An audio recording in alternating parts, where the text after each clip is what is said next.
नमस्कार, आप देख रहे हैं लोकबात और मैं हूं आपके साथ श्वेता सिंह। अगर आप लोकबात चैनल पहली बार देख रहे हैं तो इसे सब्सक्राइब कर लें, साथ ही बेल आइकन को प्रेस करना ना भूलें ताकि हमारी जो भी खबरें हैं सबसे पहले सीधे आप तक पहुंचे।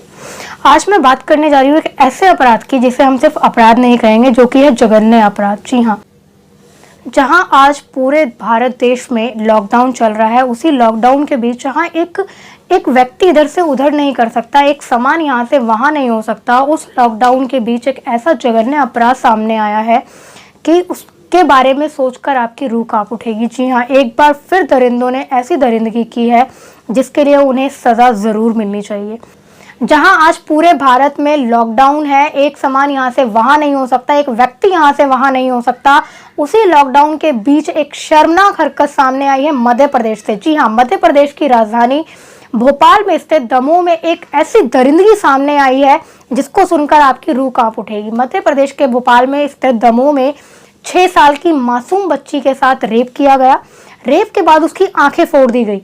आंखें फोड़ने के बाद बच्ची के हाथ पैर को बांधकर उसे खेत में फेंक दिया गया। जब ये घटना सामने आई, जिसके बाद बच्ची को जबलपुर अस्पताल में भर्ती करवाया गया। अभी बच्ची जो है उसकी हालात बहुत नाजुक बनी हुई है।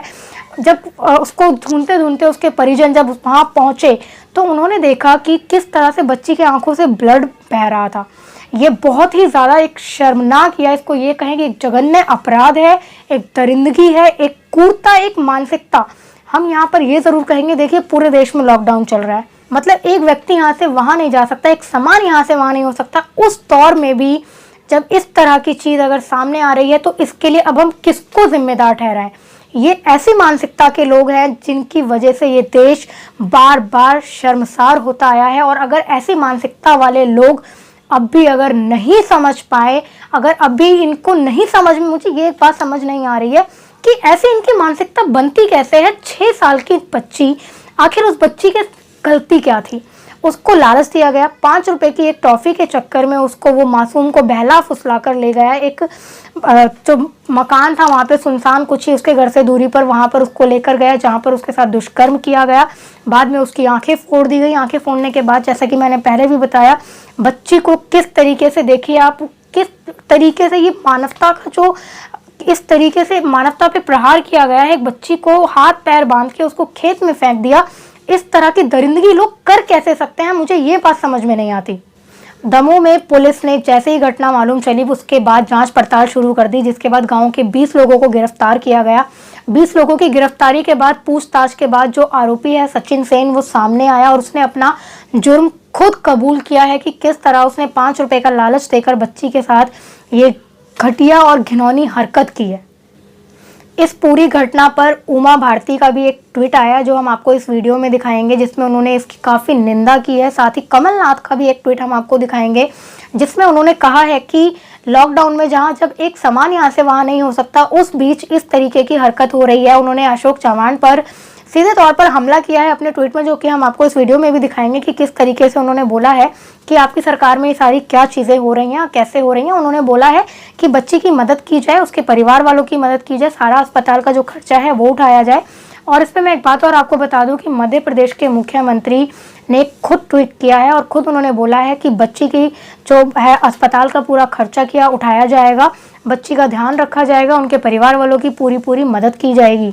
साथ ही उमा भारती ने यह भी बोला कि फास्ट ट्रैक कोर्ट में इस केस को चलाना चाहिए और फांसी की सज़ा होनी चाहिए।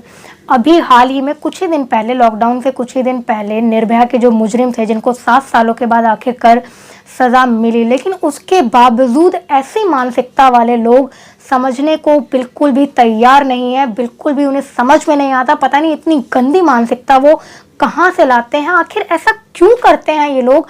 एक के बाद एक, ऐसा नहीं है कि निर्भया के जो मुजरिमों को सज़ा मिली है उसके बाद रेप केसेस ख़त्म हो गए हैं, उसके बाद भी भारत देश में कई ऐसे रेप केसेस हुए हैं।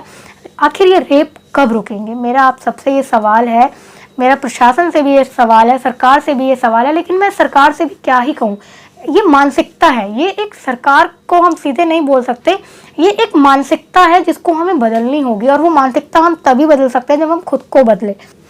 ऐसे अपराधियों को, जिन्होंने इतना जघन्य अपराध किया है, इतनी क्रूरता दिखाई है एक बच्ची के साथ, ऐसे अपराधियों को जल्द से जल्द फांसी की सज़ा होनी चाहिए। साथ ही मैं एक बात और कहना चाहूँगी कि अपनी मानसिकता को बदलिए। जब तक आप अपनी मानसिकता को नहीं बदलेंगे, इस देश में नारी के साथ जो ये अत्याचार होता आ रहा है ये कभी नहीं बदल सकता। एक बात और मैं यहाँ पर आपको कहना चाहूँगी, कहीं ऐसा ना हो कि एक दिन ये जो पृथ्वी है, ये जो धरती है, ये जो भारत है, ये बिना नारी के ही रह जाए। जी हाँ, ऐसा भी हो सकता है, क्योंकि कोई भी माँ ये चीज़ बर्दाश्त नहीं करेगी कि उसकी बेटी के साथ, उसकी बहन के साथ, उसकी माँ के साथ कोई भी इंसान ये चीज़ नहीं बर्दाश्त करेगा, इस तरह की हरकत और इस तरह का जघन्य अपराध।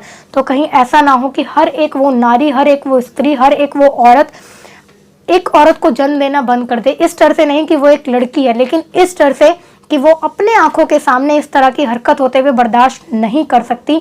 तो ऐसा ना हो कि इस धरती पे एक भी लड़की, एक भी औरत ना रहे। इससे पहले आप अपनी मानसिकता को बदलिए। आप देखते रहिए लोकबात, जनता की बात जनता के साथ। धन्यवाद।